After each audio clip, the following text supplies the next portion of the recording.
কমলাবাৰী সত্ৰ দৰ্শন কৰাৰ পাছতেই এইবাৰ মাজুলীৰ খুব ধুনীয়া এটা পৰিৱেশৰ মাজেৰে আমি আগবাঢ়িছিলোঁ আউনীআটী সত্ৰলৈ। আজিৰ এই ভিডিঅ'টোত মই আউনীআটী সত্ৰৰ সমগ্ৰ পৰিৱেশ দেখুৱাম।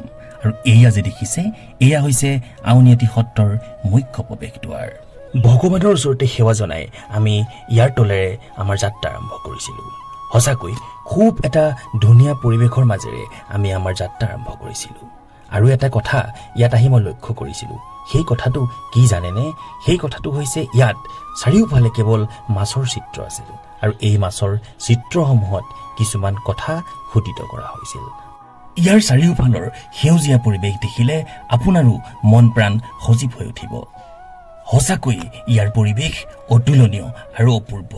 এইবাৰ আপোনালোকক লৈ যাব খুজিছোঁ আউনীআটী সত্ৰতে থকা এটা বিশেষ গৃহলৈ, কিয়নো এই গৃহভাগিতে পুৰণি কিছুমান সম্পদ আৰু গ্ৰন্থ সংৰক্ষণ কৰা হৈছে। কিন্তু তাৰ আগতে চাই লওক এই ঘৰটোত থকা এই দুটা জাপি যে সঁচাকৈ বিৰাট ডাঙৰ, হয়তো আপোনালোকে কেমেৰাত ধৰিব পৰা নাই। ঘৰটোত সোমাব খোজোতেই তাৰ আগতেই মোৰ চকু গ'ল এটা পাহাৰ সদৃশ ডাঙৰ এটা মাছ। মাছটো আপোনালোকক নেদেখাই জানো বাৰু? গতিকে ব'লক প্ৰথমতে আপোনালোকক দেখাই লওঁ সেই পাহাৰ সদৃশ এটা মাছ। মাছটোৰ আকাৰ আপোনালোকে হয়তো কেমেৰাত ধৰিব নোৱাৰিব, কিন্তু যদি আপোনালোকে সাক্ষাৎ নিজ চকুৰে দেখে তেতিয়াহ'লে অনুভৱ কৰিব পাৰিব মাছটো সঁচাকৈ কিমান বিশাল। ভাগৰ ভিতৰত আপোনালোকে সোমাই দেখা পাব এখন গুৰু আসন আৰু লগত জয় বিজয়ৰ প্ৰতিমূৰ্তি।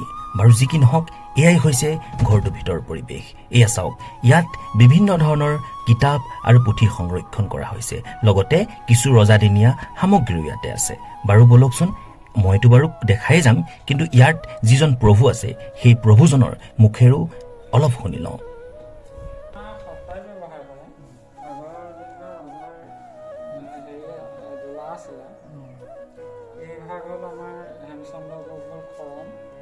এইভাগ হ'ল পখাৰঘা, এইভাগ হ'ল কাঁহৰ পতা, এইভাগ হ'ল কিস্তি, এইভাগ হ'ল তোলাচনী বস্তু বাহানি জোখা, এইডাল হ'ল আমাৰ হাতীবন্ধা শিকলি আগৰ, এইভাগ হ'লে হেমচন্দ্ৰ গগৈ ব্যৱহাৰ কৰা আইনা, এইভাগ তামুলী তামা, এইভাগ টকাৰী, এইভাগ পুৰণা চপা যন্ত্ৰ, এইভাগ হ'ল মহসিংহ টকা।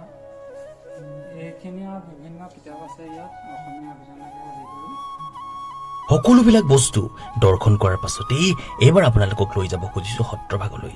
আৰু এয়া যে দেখিছে, এয়াই হৈছে আউনীআটী সত্ৰ, আৰু এয়াই আউনীআটী সত্ৰৰ সন্মুখভাগ। গছ গছনিৰে ভৰা এই সত্ৰভাগ সঁচাকৈ খুব মনোৰম আৰু সুন্দৰ। সত্ৰৰ সন্মুখতে ফটো তোলাত ব্যস্ত এই ব্যক্তিজনক বাৰু চিনি পাইছেনে? যিজন ব্যক্তিয়ে চশমা পিন্ধি আছে, আপোনালোকে হয়তো নিশ্চয় চিনি পাব লাগে। বাৰু যি কি নহওক, এইবাৰ কি দেখিছোঁ চাওকচোন। আপোনালোকৰ মুখলৈ বাৰু এটা হাঁহি বিৰিঙি আহিছে নেকি?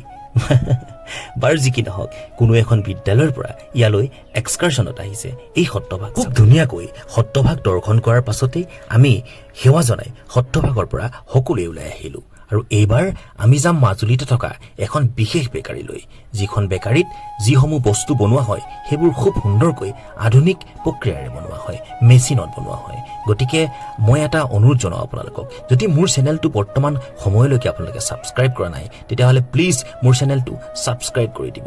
তেনে আজিলৈ বাই বাই।